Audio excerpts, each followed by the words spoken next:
Yang jelas kepesertaan Mas Gibran sebagai pasangan cawapres itu secara hukum sudah sah, sudah selesai.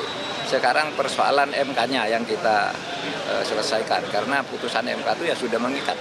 MK-nya sekarang yang diselesaikan. Ada tanggapannya Pak MK itu gimana Prof? Mengenai tanggapannya Prof? Kenapa? Putusan MK kemarin Prof masih ada kritik-kritik. Bagus, bagus. Saya di luar ekspektasi saya sebenarnya bahwa MK bisa seberani itu.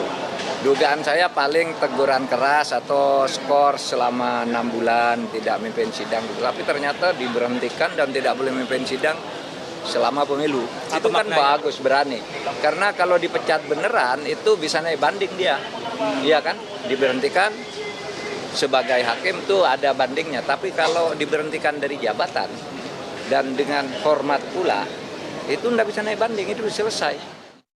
Mahfud sudah berbicara bahwa ya itu dia keputusan dan urusan Gibran sudah tidak ada debat lagi, bisa dipastikan melaju di Pilpres 2024 kalau nanti memang kita sudah mendengar keputusan dari KPU. Bang Roni, kalau sudah Pak Mahfud ini cawapresnya Bang Roni sudah berbicara seperti itu, wah dari TPN Ganjar dan juga Mahfud nggak usah ganggu-ganggu lagi di sini, siap bersaing dong ya di 2024 Bang Roni. Sebenarnya begini Mbak, bahwa kan kalau kita lihat di dalam putusannya kan sudah jelas bahwa hakim terlapor ini kan terbukti melanggar sabta kasa utama, yaitu prinsip keberpihakan. Ini kan publik sudah lihat ya, dan yang kita menjadi fokus kita juga bahwa di dalam poin 5 yang bersangkutan ini tidak boleh memegang perkara selama perkara pemilu. Itu juga menjadi catatan khusus buat kami. Nah, terkait dengan situasi yang ada, ini kan menjadi perdebatan karena putusan nomor 90 ini kan dihasilkan melalui proses-proses yang menurut kami itu melanggar aturan, melanggar hukum gitu loh. Nah, ini kan sebenarnya sudah terlihat ya, publik bisa menilai. Tapi sekali lagi bahwa apa yang sudah terjadi sekarang ini, kami sebagai anak bangsa, sebagai anak muda kita menghormati dan kita menghargai. Dan berharap bahwa memang kedepannya kita menjaga Mahkamah Konstitusi supaya benar-benar terjaga seperti itu, Mbak. Oke, ditanggapi dulu dong. Saya sedikit menanggapi doorstopnya Pak Mahfud. Ya. Kalau diberhentikan sebagai hakim konstitusi, kan dia bisa banding. Nah ini saya baru menangkap, ini ada indikasi ya sesuatu yang tidak sehat di balik penjatuhan sanksi kepada Anwar Usman ini. Iya, untuk melumpuhkan dia. Untuk melumpuhkan agar dia tidak bisa menggunakan haknya ya untuk membela diri. Padahal dia dikategorikan hukuman berat. Ya kan kategorinya berat, tapi hukumannya hanya pencopotan sebagai ketua MK, bukan pencopotan sebagai hakim MK. Kalau itu saya kutip banget tadi, entah Pak Mahfud serius atau keceplosan ya. Kalau dijatuhi hukuman pencopotan sebagai hakim MK, kan dia bisa membela diri, bisa banding. Lah, padahal banding itu hak bagi siapapun yang berarti nggak boleh banding begitu untuk ketua. Dan makanya sudah diskenariokan gitu loh. Ini supaya tidak banding, tidak memiliki hak untuk banding. Oke, ya. Ini semakin nyata ya. Saya merasa ini ya Pak Anwar Usman ini menjadi korban penzoliman kalau kayak begini. Oke. Ditahan dulu Mas Habib karena saya juga akan punya kutipan pernyataan dari Anwar Usman terkait keberatannya mengenai putusan MK tapi ini secara normalitas pemirsa, sidang yang dianggapnya sebaiknya tidak digelar secara terbuka, tapi lebih lengkapnya ini dia. Ini pemirsa pernyataan dari Anwar Usman, saya menyayangkan proses peradilan etik yang seharusnya tertutup sesuai dengan peraturan MK tapi dilakukan secara terbuka. Ya, sesuai dengan keberatan Anwar Usman mengenai normalitas atau aturan persidangan terbuka atau tertutup, boleh juga ditambahkan di sini Mas Abdul Qoyer. Pencopotan Anwar Usman sebagai ketua MK, apakah meredam pro dan kontra, friksi dan juga kritik terkait Pilpres 2024 khususnya Gibran Cawapres? Iya, baik. Saya pribadi mengkritik, Mbak, karena tadi frasa yang dimaksudkan di situ pemberhentian dari jabatan Ketua Mahkamah Konstitusi itu tidak dikenal. Sesuatu yang tidak ada, kemudian menjadi ada, ini adalah penyelundupan hukum. Nah ini tidak bisa. Pasal itu, norma itu sudah jelas-jelas menyebutkan secara ajak rinci jenis pelanggaran. Dan kalaupun pelanggaran berat, maka harus tersedia upaya banding pada Mahkamah Kehormatan Banding. Nah ini kenapa saya katakan demikian. Coba diperhatikan. Butir kelima, ya putusannya itu. Hakim terlapor tidak diperkenankan terlibat atau melibatkan diri dalam pemeriksaan dan pengambilan keputusan dalam perkara perselisihan Pilpres yang memiliki potensi timbulnya benturan kepentingan. Ini ketentuan ini, putusan ini terlalu berlebihan. Sanksi ini menyudutkan yang bersangkutan.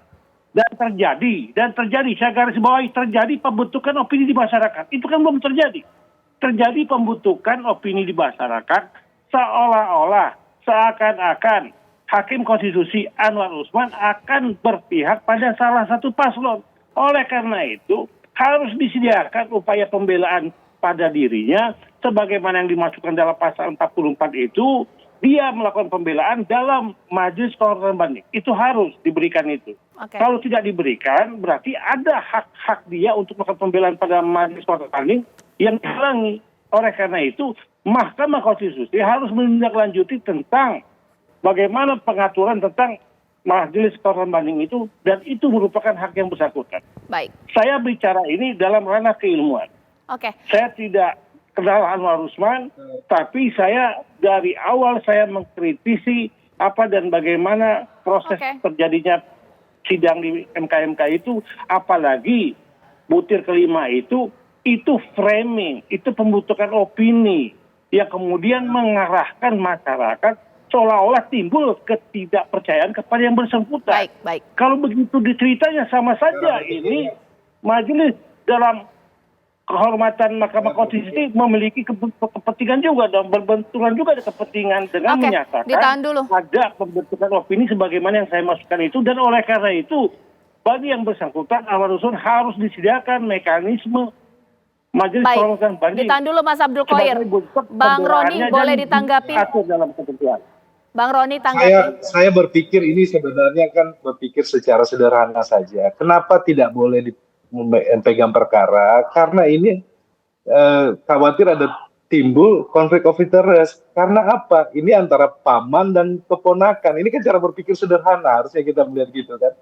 Ini kan keponakan yang bertanding, pamannya yang jadi wasitnya gitu loh kan. Itu kan cara, sebenarnya masyarakat sudah bisa lihat ya, Prof ya, bahwa ini kan yang terjadi seperti ini. Jadi kita tidak usah berpikir sampai sejauh ranah media pembelaan terlalu jauh, bagi Anwar tetapi Usman dalam majelis kehormatan banding. Itu hak dia untuk melakukan pembelaan. saya pikir bahwa Gitu. sudah Karena disebutkan itu. Majelis kehormatan banding disebutkan. Karena konflik of interest dari awal sudah disampaikan, yang bersangkutan harusnya mundur, Prof. Karena apa? Ini paman dan keponakan. Gitu. Itu yang sudah dianulir itu di pada pertimbangan Mahkamah Konstitusi. Itu di Ketentuan dalam pasal Undang-Undang 17 ayat 97 itu tidak berlaku dalam Mahkamah Konstitusi terkait dengan Undang-Undang kekuasaan kehakiman, kemudian Undang-Undang 23, hanya dalam 23 itu sudah iya, diatur. karena ada benturan kepentingan. Tapi lagi-lagi ya harus Baik, Ini Mas masalahnya Abdul Qoir. paman dan keponakan. Mas Abdul Qoir ya, Mas Abdul Qoir ditahan dulu, Bang Roni ditahan dulu. Intinya bahwa di sini ya, Mas Habib, putusan MK-MK, keberatan Anwar Usman tidak bisa menghentikan friksi yang terjadi di masyarakat Ya, sampai jadi saat ini masih ada yang makanya. menganggap bahwa Gibran jadi cawapres ya karena ada dugaan itulah konflik kepentingan. Cara kita untuk mendeteksi motif Oke. orang-orang yang berkomentar, yang bersikap terkait masalah ini. Kalau motifnya penegakan etika, ya kan? Kalau Itu masyarakat selesai. yang nanti ngomong, dulu, ya kan? Penegakan etika berarti memang dengan dijatuhnya hukuman ini selesai. Tapi kalau motifnya menjegal ya Mas Gibran untuk menjadi cawapres, maka ini akan terus diputar-putar, akan terus digulirkan dengan dengan logika-logika yang dipaksakan itu tadi, gitu kan. Padahal sudah jelas-jelas perkara nomor 90 itu tetap berlaku sebagaimana memang ketentuan pasal 24C. Dan kemarin ditegaskan berkali-kali dalam semua putusan MK-MK juga ditegaskan itu, gitu loh. Nah, seharusnya kalau tujuannya penegakan etika, case close. selesai debatnya sekarang. Nggak ada ngomong implikasinya karena prosesnya dan lain sebagainya, itu nonsens lagi gitu loh. Ya, oke.